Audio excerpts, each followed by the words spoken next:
Hello ପିଲାମାନେ, ଦେଖ 2 କ୍ଲାସର ପୂର୍ବ ପାଠର ଆଲୋଚନା ଗଣିତ ମଜା। ଛୋଟ ଗଣିତ ଆମର ଯେଉଁ ଛୋଟ ବହି ଅଛି ଗଣିତ ମାଳାର, ସେଥିରେ ଛୋଟ ଛୋଟ କୋଶ୍ଚିନ୍ ଅଛି, ପ୍ରଶ୍ନ ଅଛି ଗଣିତର 5। ଦେଖ ଏ ପ୍ରଶ୍ନ ପତ୍ରଟାକୁ ମୁଁ ଛାଡ଼ିଦେବି ଫଟୋରେ। ସେଥିରୁ ପ୍ରଶ୍ନ ଗୁଡ଼ିକ କହିବ, ମୁଁ ଉତ୍ତର ବି କହିଦେଉଛି। 5 ସହିତ 0 ମିଶାଇଲେ କେତେ ହେବ? କେତେ ହେବ ପିଲେ? 5 ସହିତ 0 ମାନେ କିଛି ନାହିଁ, ତାକୁ ଯଦି ଆମେ ମିଶାଇବା କ'ଣ ହେବ? 5 ହେଲା। ସବୁ ଖାତାରେ ଲେଖିକି ମୋତେ ଦେଖେଇବ। 5 ଛାଡ଼ିବ ହେଲା। 5ରୁ 0 ଫେଡ଼ିଲେ କେତେ ରହିବ? ସେଇଟା ବି 5ରୁ ଯଦି ଆମେ କିଛି ଫେଡ଼ିବାନି, 0 ମାନେ କିଛି ନାହିଁ। ଯଦି ଆମେ 5ରୁ 0 ଫେଡ଼ିବା ତା ଅର୍ଥ 5 ରହିବ। 0କୁ 0 ସହିତ ମିଶାଇଲେ କେତେ ହେବ?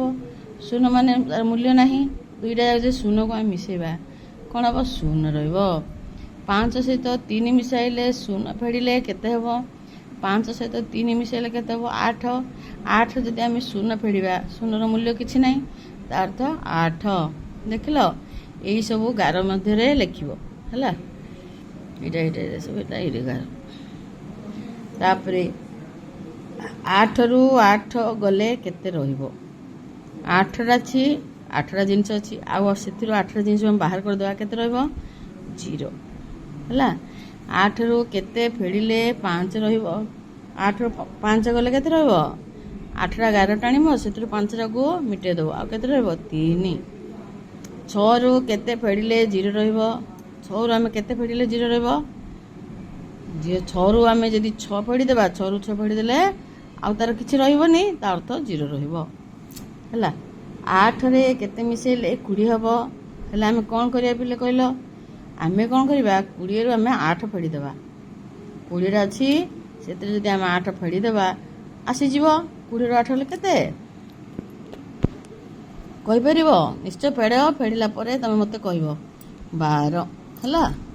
ମୁଁ ସବୁ କହିଦେଉଛି ଉତ୍ତର, ତମେ ତାକୁ କରିକି ଦେଖେଇବ। ତାପରେ 15ରୁ କେଉଁ ସଂଖ୍ୟା ଫେଡ଼ିଲେ 15 ହେବ? ଯଦି 15ଟା ଜିନିଷ ଅଛି ବା 15ଟି ଚକୋଲେଟ୍ ଅଛି, ସେଥିରୁ ଆମେ କ'ଣ କରିବା? 15ଟି ଚକୋଲେଟ୍ କାଢ଼ିଦେବା, ମାନେ ତା ଅର୍ଥ କିସ? 0 ରହିବ, 0 ରହିବ। 25 ସହିତ କେଉଁ ସଂଖ୍ୟା ମିଶାଇଲେ ମିଶାଣ ଫଳ 25 ହେବ? 25 ସହିତ ଆମେ କ'ଣ କରିବା? 25 ଯଦି ମିଶାଇଦେବା, 25 ସହିତ କେଉଁ ସଂଖ୍ୟା ମିଶାଇଲେ 25 ହେବ? 25 ସହିତ ଆମେ ଯଦି 0 ସଂଖ୍ୟା ମିଶାଇଦେବା, 0ର ମୂଲ୍ୟ କିଛି ନାହିଁ, ତା ଅର୍ଥ କିଛି ନାହିଁ, ଆଉ ରହିବ ମିଶାଣ ଫଳ ରହିବ 25। ତୁମର ହାତ ଗୋଡ଼ର ଆଙ୍ଗୁଠି କେତୋଟି? ତୁମର ହାତର ଆଙ୍ଗୁଠି କେତେଟା? ଗୋଟେ ହାତରେ 5ଟି ଅଛି, 2ଟି ହାତରେ 10ଟି। ଗୋଡ଼ର ସେହିପରି ଗୋଟିଏ ଗୋଡ଼ରେ 5ଟି, ଆଉ ଗୋଟେ ଗୋଡ଼ରେ 5ଟି, 10ଟି ହେଲେ ହାତ ଗୋଡ଼ କେତେଟା ହେଲା? 20ଟି। ତୁମର ଦାନ୍ତ କେତୋଟି? ଆମର ଦାନ୍ତ ସମସ୍ତଙ୍କର ସମାନ ନଥାଏ, କାହାର ଅଧିକା ଥାଏ, କାହାର କମ୍ ଥାଏ।